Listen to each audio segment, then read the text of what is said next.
नमस्ते दोस्तों। आज मैं आपको 1999 की वॉर की वो आत्मकथा सुनाने वाला हूं जिसे सुनने के बाद आपका दिल दहल उठेगा। ये सिर्फ गोलियों और गोलों की कहानी नहीं है। ये उस साहस, उस त्याग और उस मौन पीड़ा की कहानी है जिसे हमारे सैनिकों ने हंसते हंसते अपने सीने में उतार लिया। ये कहानी है उन बर्फ से ढकी चोटियों की जहां सांस लेना भी जंग होता है और फिर भी भारत माँ के सपूत जय हिंद कहते हुए आगे बढ़ते हैं। 1999 का साल, दुनिया नई सदी की दहलीज पर खड़ी थी। भारत अपने भीतर आर्थिक बदलाव, तकनीकी तरक्की और नए सपनों की ओर बढ़ रहा था। लेकिन उत्तर की उन ऊंची पहाड़ियों में, कारगिल की बर्फीली चोटियों पर एक साजिश चुपचाप आकार ले रही थी। सर्दियां बीत रही थी, बर्फ पिघल रही थी और उसी पिघलती बर्फ के साथ दुश्मन की नीयत भी उजागर होने वाली थी। कारगिल कोई साधारण इलाका नहीं है। यहाँ पहाड़ इतने ऊंचे हैं कि बादल भी थककर ठहर जाते हैं। हवा इतनी ठंडी कि हड्डियां जम जाएं। रातें इतनी लंबी कि अंधेरा भी डर जाए।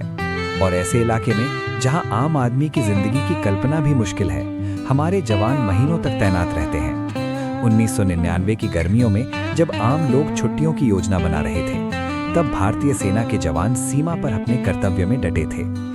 लेकिन उसी समय पाकिस्तान की ओर से एक गहरी साजिश रची जा चुकी थी। नियंत्रण रेखा के पार से पाकिस्तानी सैनिक और घुसपैठिए भारतीय सीमा में दाखिल हो चुके थे।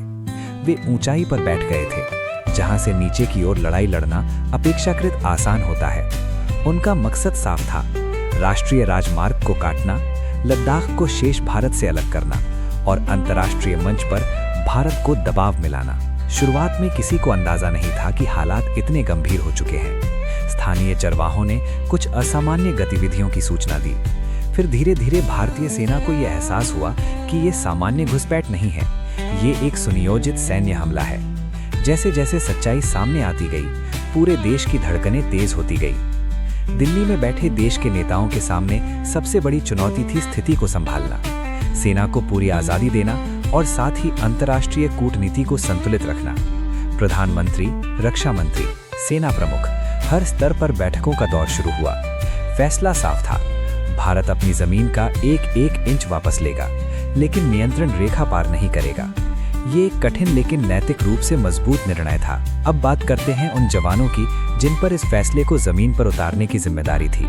जवान जो 18-20 हजार फीट की ऊंचाई पर चढ़ने वाले थे, भारी हथियारों के साथ, जहां ऑक्सीजन आधी रह जाती है और दुश्मन ऊपर से गोली बरसा रहा होता है। कई जवान पहली बार इतनी ऊंचाई पर जा रहे थे, लेकिन उनके चेहरे पर डर नहीं, सिर्फ संकल्प था। कारगिल की लड़ाई कोई आम युद्ध नहीं थी। यहाँ दुश्मन सामने खड़ा नहीं था, वो ऊपर था, छिपा हुआ था और हर कदम पर मौत बिछी हुई थी। फिर भी भारतीय जवान चट्टानों से चिपककर बर्फ में रेंगते हुए रात के अंधेरे में आगे बढ़ते गए। हर कदम पर उन्हें अपने साथियों की शहादत देखनी पड़ती थी, लेकिन पीछे हटना विकल्प नहीं था। नेतृत्व की बात करें तो ये युद्ध नेतृत्व की परीक्षा भी था। मैदान में मौजूद अफसर अपने जवानों के साथ सबसे आगे थे। वे सिर्फ आदेश नहीं दे रहे थे, वे खुद चढ़ाई कर रहे थे, गोलियां झेल रहे थे। कई युवा अफसरों ने अपनी उम्र से कहीं बड़ा साहस दिखाया। उनके लिए पद और रैंक से ऊपर उनके जवान थे। जब पहली बड़ी चोटियों को वापस लेने की खबर आई तो देश में उम्मीद की एक लहर दौड़ गई। लेकिन हर जीत की कीमत बहुत भारी थी। हर चोटी के पीछे शहादत की एक लंबी सूची थी।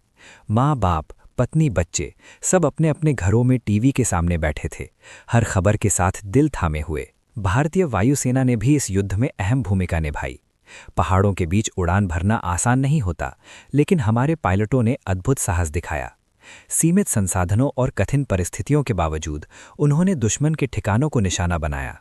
ये पहली बार था जब इतनी ऊंचाई पर इस तरह का हवाई अभियान चलाया गया। जैसे जैसे लड़ाई आगे बढ़ी, दुश्मन की साजिश पूरी तरह उजागर हो गई। अंतर्राष्ट्रीय समुदाय के सामने सच आ गया कि ये एक तरफा घुसपैठ थी। भारत की संयमित नीति और साहसिक जवाब ने दुनिया को दिखा दिया कि हम शांति चाहते हैं, लेकिन कमजोर नहीं हैं। जवानों के मन में उस समय क्या चल रहा था? कोई अपने गांव को याद कर रहा था, कोई अपनी माँ की आवाज़ को, कोई अपने बच्चे की मुस्कान को। लेकिन जब गोली चलती थी, जब आदेश मिलता था, तब ये सारी यादें एक तरफ हो जाती थीं। सामने सिर्फ तिरंगा होता था। कारगिल की लड़ाई में कई ऐसे पल आए जब हालात लगभग असंभव लग रहे थे। रसद की कमी, मौसम की मार, लगातार गोलीबारी, सब कुछ जवानों की परीक्षा ले रहा था। फिर भी उन्होंने हार नहीं मानी। उन्होंने साबित कर दिया कि भारतीय सैनिक सिर्फ हथियारों से नहीं, हौसले से लड़ता है। आखिरकार एक एक करके चोटियां वापस ली जाने लगी। दुश्मन पीछे हटने पर मजबूर हुआ। जुलाई 1999 में भारत ने आधिकारिक रूप से घोषणा की कि कारगिल में अभियान सफल रहा है। देश भर में खुशी की लहर दौड़ गई, लेकिन इस खुशी में भी एक गहरा दर्द छिपा था। उन शहीदों का दर्द जो वापस नहीं लौटे। जब ताबूत तिरंगे में लिपटकर गांवों में पहुंचे तो पूरा देश रो पड़ा, लेकिन उन आंसुओं में गर्व भी था। गर्व इस बात का कि हमारे बेटे बेटियों ने देश के लिए सर्वोच्च बलिदान दिया।